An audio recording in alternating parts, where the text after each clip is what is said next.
NRC आने वाला है, निश्चित आएगा, इसकी घोषणा की जा रही है केंद्र सरकार की ओर से।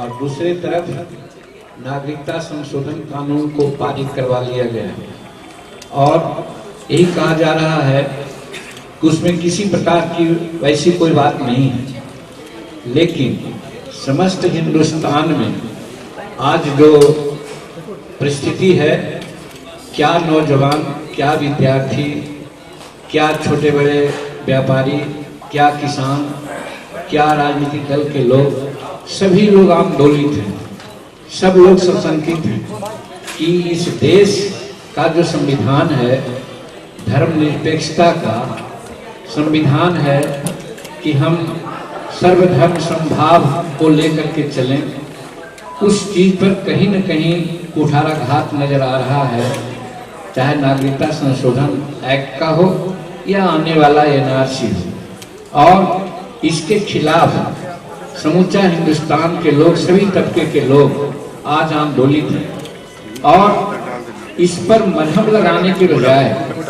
केंद्र सरकार एक तरह से कहा जाए तो आज घोषित इमरजेंसी लागू कर दिया है। आप पटना में देखें, शहीद पार्क के नजदीक कोई बैठ नहीं सकता है, किसी प्रकार का कन्वर्सेशन नहीं हो सकता।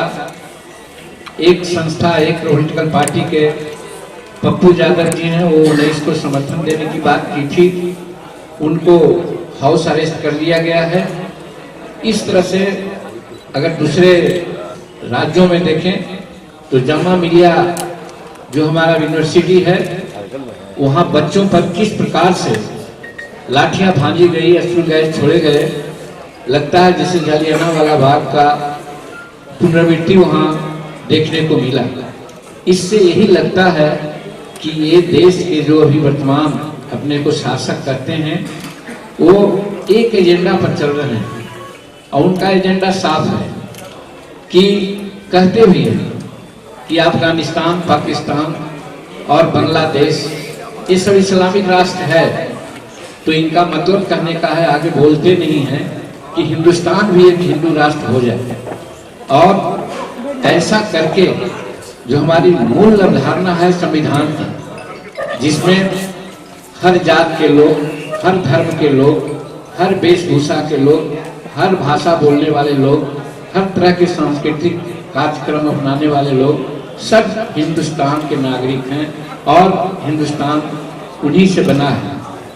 स्वतंत्रता की लड़ाई में नहीं पहचान थी कि सिर्फ हिंदू लड़े हैं, सब कोई लड़े हैं और आज आज़ादी मिली है।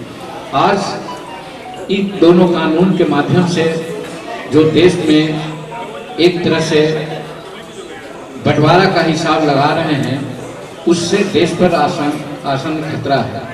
हम कहा करते हैं, आप लोग बुद्धिजीवी हैं, कि रूस में कुछ इसी प्रकार की बात हुई थी और रूस उभरता हुआ संसार का एक अर्थव्यवस्था बन रहा था तकनीकी दृष्टिकोण से भी, उसको अमेरिका ने टक्कर पकड़ कर दिया, 5 भागों में बांट दिया। आज हिंदुस्तान हर तरह से आगे बढ़ने की स्थिति में है और उसको तोड़ने की साजिश चल रही है। और उस कड़ी में ये जो एनआरसी है और सिटीजन नागरिकता संशोधन कानून है, वो इंस्ट्रूमेंटल हो जाएगा। इसके माध्यम से हिंदुस्तान को तोड़ा जा सकता है, ये साजिश चल रही है। दूसरी बात हम आपको स्पष्ट करना चाहते हैं कि बहुत लोगों के दिमाग में बात होगी कि ये मुसलमान अल्पसंख्यक परिवार के लोग हैं, उनके खिलाफ ये बात है। तो उनके खिलाफ बात तो है ही है, लेकिन ठीक ही कहा हमारे उपेंद्र बाबू ने कि वैसे लोग जो शेड्यूल कास्ट के हैं, शेड्यूल ट्राइब के हैं, बहुत गरीब तबके के लोग हैं, शहर में झुग्गी झोपड़ियों में रह रहे हैं, गांव में नदी किनारे रह रहे हैं, रोड किनारे रह रहे हैं, श्मशान घाट के आसपास कहीं रह रहे हैं, तालाब के भीड़ पर रह रहे हैं, 50 साल से, सैकड़ों साल से, आज उनको हटाने की बात आ रही है। और वो हट जाएंगे तो आज भी उनका कोई वेयर अबाउट नहीं है, न उनको किसी प्रकार से सुविधा मिल रही है।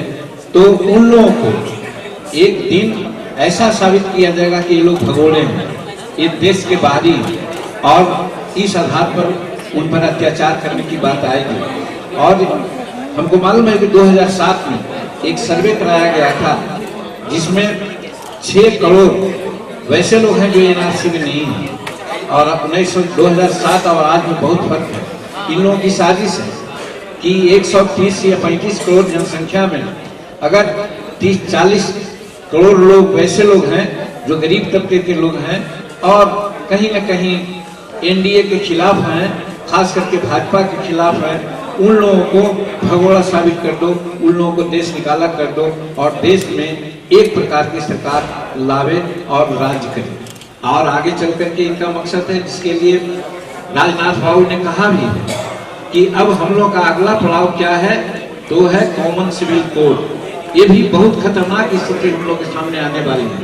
हम अनेक धर्म के हैं, अनेक संस्कृति के हैं, अनेक भाषा बोलते हैं, और उसको एक डंडा से हाँकने की बात होगी तो हम समझते हैं कि इससे देश टूट के कगार पर आ जाएगा। यही सब सारी बात है जिसमें न सिर्फ मुसलमान बल्कि शेड्यूल कास्ट, शेड्यूल ट्राइब, अति पिछड़ा और जो भी गरीब लोग हैं सबके सामने अपना अस्तित्व का मामला आ गया है, और उनके अस्तित्व के साथ साथ देश का अस्तित्व का मामला आया है। इसलिए हम लोगों ने आज तय किया कि आज ज्वाइंट प्रेस कॉन्फ्रेंस करके 19 तारीख को जो हमारे वाम दल के लोग बंद का नारा दिए हैं, हम लोग पुरजोर उनका समर्थन करेंगे, और फिर 21 तारीख को जो राजद के द्वारा नारा दिया गया है उसको भी हर हालत में हम लोग समर्थन करेंगे।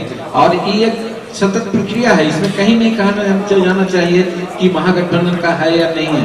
ये समूचा देश का एक आंदोलन बन गया है और आंदोलन सतत प्रक्रिया है। उसके तहत 19 को बंद का आह्वान है, साथ देंगे। 20 को मसाल जुलूस निकलेगा, उसमें भी हम लोग सब साथ देंगे, और 21 को राजद द्वारा बंद है उसमें भी साथ देंगे। इसीलिए हम लोग एकजुट करके, और महागठबंधन बिहार में एकजुट है, एक है, और एक प्लेटफॉर्म पर आगे काम करके भाजपा को हर तरह से शिकस्त देने की सारी तैयारी हम लोग की है। इसी उद्देश्य से आज प्रेस के माध्यम से आप लोगों से मिल रहे हैं। बहुत बहुत धन्यवाद।